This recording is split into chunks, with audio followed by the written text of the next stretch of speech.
મનુષ્ય કોને કહેવાય? જે મનથી સંબંધ જોડી શકે. હુમાયુને કર્માવતી રાખડી મોકલી, મનથી સંબંધ જોડાયો ભાઈ બહેનનો.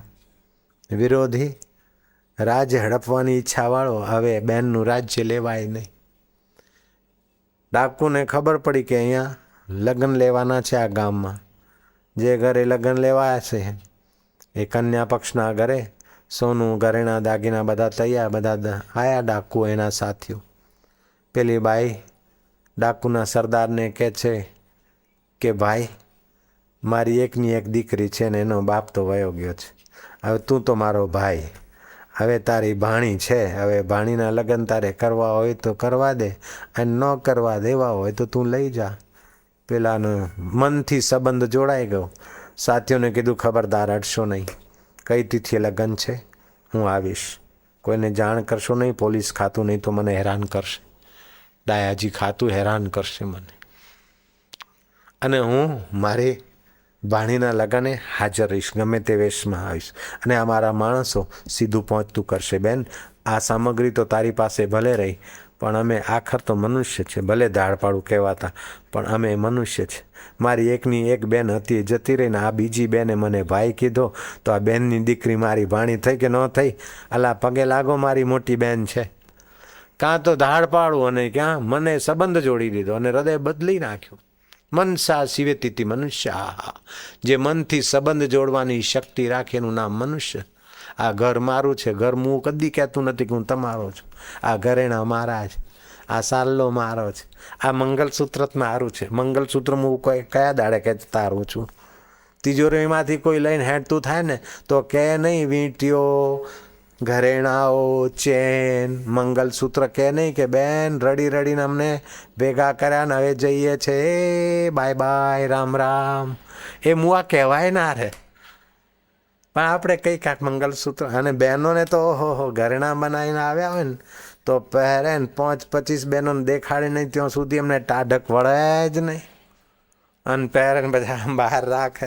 જોજો કેવું છે કે સારું કહેવડાવવા માટે કોઈના ઘરે ફરવા જાય અથવા કોઈને આમંત્રણ હાલે, સંબંધ જોડે કે મારા આ કપડાં મારા, આ મંગલસૂત્ર મારો, આ ઘર મારું, હું ફ્રીજ લાવી છું કેવી છે, આ ગાડી અમારી, બીજું તો શું આ ખાસડા અમારા, મારી ચંપલની સાથે તમે સંબંધ જોડી શકો છો તો પરમાત્મા મારો એવું કહેવામાં તમારા બાપનું જાય છે શું?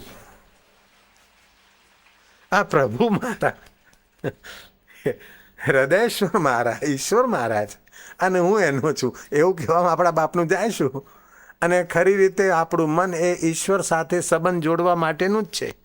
મનસા શિવતી ઇતિ મનુષ્ય. મનથી જેમ સોઈ બે કપડાને જોડી દે ને એમ આ મન જીવ અને શિવને જોડી દે, આત્મા પરમાત્માને જોડી દે.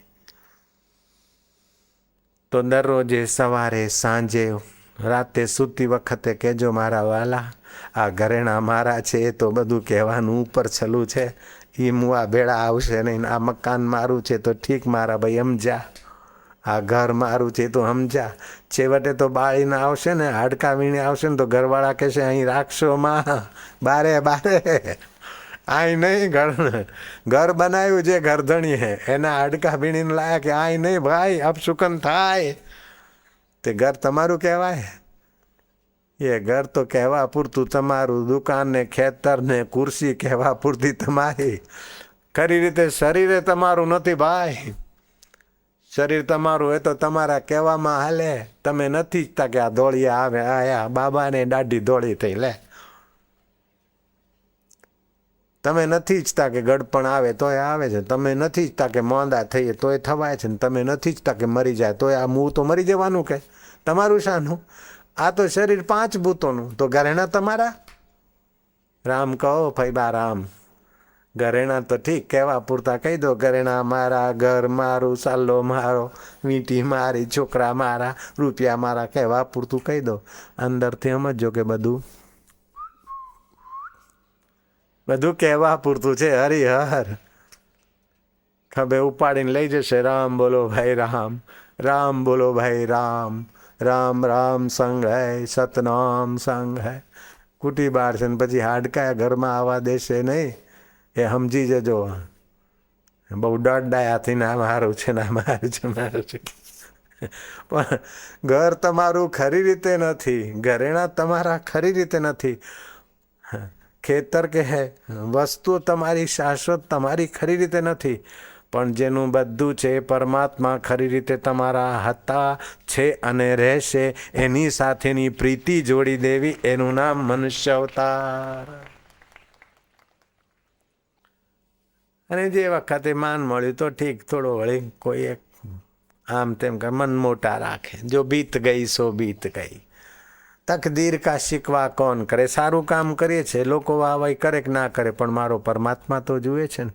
આ 4 ડગલા ચાલીને ગયા અથવા કોઈને ભગવાનના દેવી કાર્યમાં કથામાં લાવ્યા, હવે ફૂલમાળા પહેરાવાની તક આપણને ના મળે, છાપામાં નામ ના આવ્યું, કોઈ શાબાશે ના આપી, છતાં પેલો પરમેશ્વર તો જુએ છે કે આ મારી કથામાં કોઈને લઈ ગયો, અને 1 કલાક મારા નામની કથા સાંભળી, એ અંતરાત્મા સંતોષ તો આપે છે.